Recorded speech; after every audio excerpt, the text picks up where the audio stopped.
उत्कृष्ट विद्यालय प्रवेश परीक्षा एवं मॉडल स्कूल चयन परीक्षा में सम्मिलित होने वाले प्रिय विद्यार्थियों, सुप्रभात। विद्यार्थियों, 21 मार्च को आपकी चयन परीक्षा है और उस परीक्षा के आधार पर आपको कक्षा 9वीं में प्रवेश भी मिलेगा। लेकिन विद्यार्थियों, आपको चयन परीक्षा में ज़्यादा से ज़्यादा नंबर लाने हैं, ऐसा प्रयास करना है। विद्यार्थियों, मध्य प्रदेश राज्य ओपन स्कूल बोर्ड के द्वारा यह परीक्षा आयोजित की जाती है और इस परीक्षा के आयोजन के संबंध में बहुत सारे नियम बोर्ड ने बनाए हैं। आइए विद्यार्थियों, बात करते हैं ऋणात्मक मूल्यांकन के संबंध में और रफ कार्य कहाँ करना होगा उसके संबंध में। विद्यार्थियों, जैसा कि आपको जानकारी में होगा, आपकी चयन परीक्षा में 6 विषयों के 100 प्रश्नों का एक प्रश्न पत्र होगा जो बहुविकल्प आधारित होता है। इस प्रश्न पत्र को हल करने का समय आपको 2 घंटे का मिलता है। इस परीक्षा में ऋणात्मक मूल्यांकन नहीं होता है और रफ कार्य के लिए खाली पेज भी आपको बुकलेट के अंदर ही मिलता है। आपको अलग से घर से खाली पेज साथ ले जाने की जरूरत नहीं होती है और कैलकुलेटर, मोबाइल भी परीक्षा कक्ष में अलाउ नहीं है, अतः आपको कैलकुलेटर और मोबाइल नहीं ले जाना है। आइए विद्यार्थियों, जानते हैं क्या होता है ऋणात्मक मूल्यांकन। विद्यार्थियों, ऋणात्मक मूल्यांकन का अर्थ है जिन प्रश्नों के उत्तर परीक्षार्थी ने गलत दिए हैं उनके लिए प्राप्तांकों में से कुछ अंकों की कटौती करना।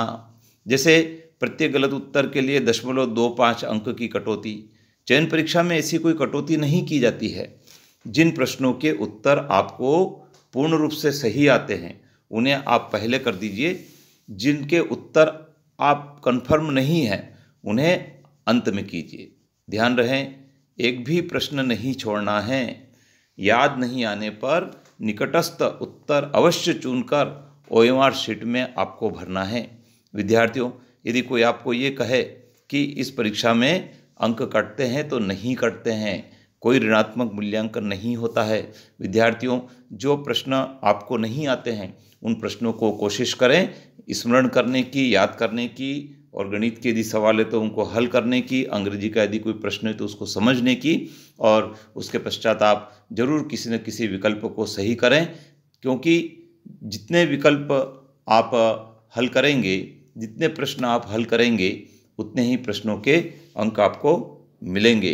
विद्यार्थियों, समय 2 घंटे का जरूर है, लेकिन आपने यदि समय का उपयोग नहीं किया और आप यदि परीक्षा में बैठे रहे तो ऐसी दशा में आपका समय निकल जाएगा और आपके प्रश्न छूटने की संभावना भी बन जाएगी। अतः आप एकाग्रचित्त होकर अपने प्रश्न पत्र को हल करेंगे तो आप 2 घंटे के समय में उस काम को कर पाएंगे।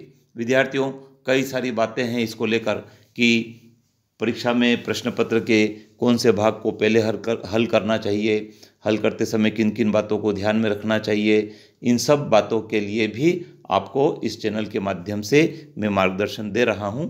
अगले वीडियो में मैं आपको सफलता के कुछ सूत्र बताऊंगा। वे सूत्र को यदि आप ध्यान रखेंगे तो आपको परीक्षा देने में दिक्कत नहीं होगी और आप परीक्षा में कामयाबी भी हासिल करेंगे। अतः चैनल पर बने रहें। धन्यवाद।